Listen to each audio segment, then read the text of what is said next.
All right, now when the door to the spirit box is closed, you'll notice that it is in what we call purchase mode. So it is giving messages to passersby, prompting them to make a purchase. So giving them the forms of payment that they can use, or basically asking them to make their selection. So what we're going to do is now we're going to open the door back up with our key and put this into what we call admin mode, so we can access options to set pricing, couple and uncouple motors, or test vend products. So once we open up the spirit box and slide the door open, our screen is going to present us with a request to enter PIN. Once we enter this PIN, it's going to put us in admin mode, so we can start to get in and do things like set pricing, couple and uncouple motors, and conduct test vends.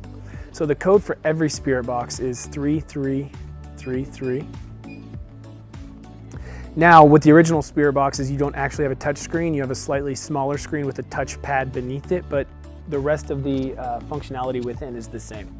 So the first thing we're going to be presented with is the diagnostics screen. This is going to tell us if there's anything that needs our attention. So, okay, we're good to go there.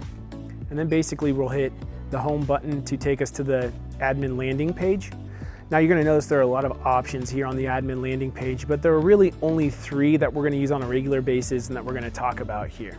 The first one is test. This is where we can go and conduct test vends and other testing types of functions.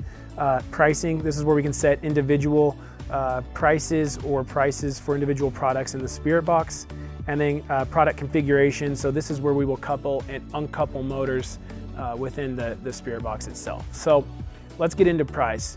So first of all, after selecting price, we're going to be prompted with what do we want to set the price for. Now, most people go in and they select tray next, but what these first 5 options are really asking you is, do you want to set an entire tray to one price?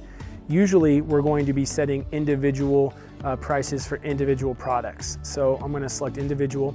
Now it's going to ask me, okay, which tray does that individual product sit on? So if I go into tray 3, is going to present me with my 300 options and the pricing to the right. So if I want to go in and change the price of 307, I simply select 307, and now I change that from $12 to $15 and then hit done. You need to notice here that there is an up arrow and a down arrow if there are more options to be presented with. So if I hit the down arrow, there's the rest of my 300 selections. Now with the original spirit box models that aren't touchscreen, you'll notice that the OK button on the right-hand side of the keypad pad, the top of the OK button will light up to go up, the bottom of the OK button will light up to go down when you have more selections to choose from. But setting pricing is as simple as that.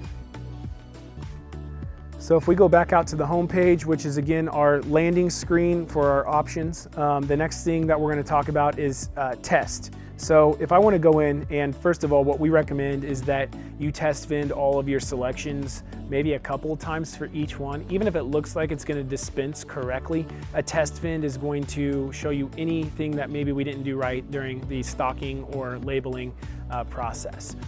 Okay, so to test vend, we simply select test, and then you'll notice the first option is test vend. From here, it's going to ask us to select which product we would like to vend. So now we enter the selection for the product we would like to vend. So I'm going to select product, let's say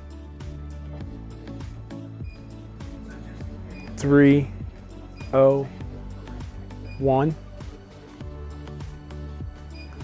Hit done here. And then I need to hit start vend. So that's how we test vend. And now we're going to talk a little bit about coupling and uncoupling motors. Now, when do we want to couple and uncouple? Basically, if we want 2 coils to work together, as long as each of those coils have a motor, we can couple them together. Move the divider in between those 2 coils, and that will accommodate wider products like shirts or beanies, things of that nature. Whereas you probably only need 1 coil for products like lanyards or earbuds or smaller products. So how do we tell the machine to have the 2 coils work together or work individually? That's under coupling and uncoupling motors, which you will find under product configuration. Within product configuration, you'll notice an option for couple motors. And then once we're in couple motors, what you're going to notice here is the machine knows which motors we can and can't couple. Basically, you'll notice every selection starts with an odd number. We can't, for example, couple 202 and 203. We can couple 201 with 202 or 203 with 204. But again, it's not an option to couple 202 and 203. You'll notice there are check marks next to these. That simply means it's coupled. If I want to couple this one and uncouple that selection, I simply just select those. It's going to add that check mark or take that check mark away. And that's how we go in and couple and uncouple motors. Again, remember to use your down arrow and up arrow to select other options for selections that you can couple and uncouple. And again, make sure after you've gone in and you've coupled motors and you've put new products in these coupled or uncoupled motors that you go into test-vend, because that will really show you if you've set everything up correctly.